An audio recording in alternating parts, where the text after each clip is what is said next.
বানৰ ফলত ইতিমধ্যে মৃত্যু ঘটিছে তিনিটাকৈ বন ঘৰচীয়া ঘোঁৰাৰ। উল্লেখযোগ্য যে ডিব্ৰু-ছৈখোৱা ৰাষ্ট্ৰীয় উদ্যানৰ অন্যতম আকৰ্ষণ হৈছে এই দুষ্প্ৰাপ্য ঘোঁৰাসমূহ। বানৰ জীৱ-জন্তুৰ এই দুৰ্গতিৰ সময়তে সাংবাদিকৰ দলৰ লগতে বেচৰকাৰী সংস্থাৰ বিশেষ তৎপৰতাত পানীৰ মাজৰ পৰা সুকলমে উদ্ধাৰ কৰা হ'ল কেইবাটাও বন ঘৰচীয়া ঘোঁৰা। আৰু এই দৃশ্য আমি দেখুৱাইছোঁ আপোনালোকক।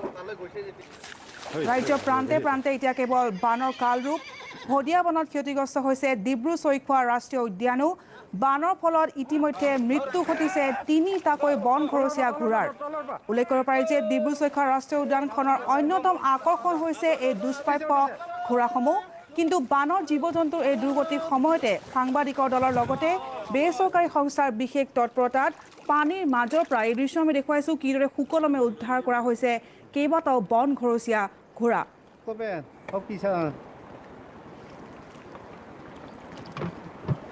দৃশ্য আমি দেখুৱাইছোঁ এই মুহূৰ্তত উদ্ধাৰ হৈছে কেইবাটাও বন ঘৰচীয়া ঘোঁৰা। অন্যতম আকৰ্ষণ হৈ পৰিছে এই বন ঘৰচীয়া ঘোঁৰাসমূহ। আৰু সাংবাদিক আৰু বেচৰকাৰী সংস্থাৰ দলে এইদৰে উদ্ধাৰ কৰিছে কেইবাটাও বন ঘৰচীয়া ঘোঁৰা।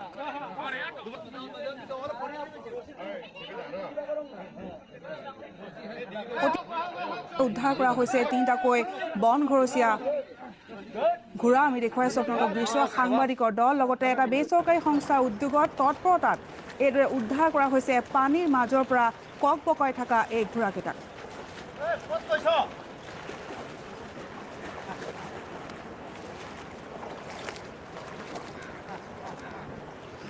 ডিব্ৰু-ছৈখোৱা ৰাষ্ট্ৰীয় উদ্যানৰ এই দৃশ্য কিদৰে আবদ্ধ হৈ পৰিছিল এই ঘোঁৰাকেইটা আৰু উদ্ধাৰ কৰা হৈছে তিনিটাকৈ বন ঘৰচীয়া ঘোঁৰাক।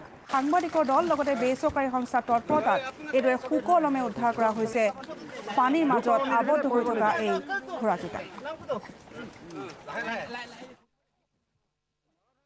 আজি 10 দিন ধৰি ডিব্ৰু-ছৈখোৱা বনৰীয়া ঘোঁৰা আবদ্ধ হৈ আছিলে 10 দিন ধৰি। তো আজি আমি লগে লগে খবৰ পোৱাৰ পাছত ষ্টাফক লগত লৈ আমি উদ্ধাৰ কাৰ্য কৰিলোঁ আৰু ইতিমধ্যে আমি দুটামান ঘোঁৰা আমি উদ্ধাৰ কৰিলোঁ আৰু দেখিছোঁ যে ইয়াতে তিনিটা ঘোঁৰা ইতিমধ্যে মৃত্যু হৈছে। আৰু মৃত্যু হোৱাৰ কাৰণবিলাক দেখিছোঁ যে এইটো বানপানী অলপ বেছি হৈছে চাপৰিবিলাকত, আৰু চাপৰিবিলাকত জীৱ-জন্তু থোৱাৰ কাৰণে এতিয়া নিৰাপত্তা নোহোৱা হৈছে। বিশেষকৈ বন বিভাগে এই ক্ষেত্ৰত কোনো গুৰুত্ব দিয়া আমি দেখা নাই। গতিকে আমি নিজেই ইয়াত উদ্ধাৰ কাৰ্য কৰিবলগীয়া হৈছে। আমি বনৰীয়া ঘোঁৰা উদ্ধাৰ কৰিবলৈ সক্ষম হ'লোঁ। গতিকে আমি নিজকে ধন্যবাদ দিছোঁ আৰু জোনাইবাসী ৰাইজক এই ক্ষেত্ৰত সজাগ হ'বৰ কাৰণে। যিহেতু এটা পৱা ৰিজাৰ্ভৰ লগতে লাগি থকা ডিব্ৰু-ছৈখোৱা ৰিজাৰ্ভ, তাতে খাদ্য সংকটত দেখা দিছে, জীৱ-জন্তুৰ থকা মেলাৰ কাৰণে অসুবিধা হৈছে। গতিকে এইখিনি ব্যৱস্থা যদি ফৰেষ্ট ডিপাৰ্টমেণ্টে যদি অলপ গুৰুত্ব কৰি ৰাখে। 3 বছৰ ইয়াতে চৰি মেলি আছিলে, আজি প্ৰায় 10 দিনমান হ'ল। ইয়াত খোৱা বোৱা কৰা নাই আৰু ঘাঁহ নাই, পানীত বেচেৰা কঁপি 5টা ঘোঁৰা আছিলে, তাৰে 3টা মৰিল আৰু 2টা বাচি আছে। পানীৰ মাজতে থিয় হৈ আছে। আমি খেৰ ঘাঁহ কিবা কিবি দিওঁ, কেতিয়াবা মন গ'লে খায়, কেতিয়াবা যোৱাকালিতো খোৱা নাই, আজি অলপ অলপ খাইছিলে। এইটো গাৰিয়া চাপৰি বুলি কয়। আমাৰ ইয়াত খুটিও আৰু খেতি আছিলে, ঘৰ বাৰী চব গৰা কাটি লৈ গ'ল।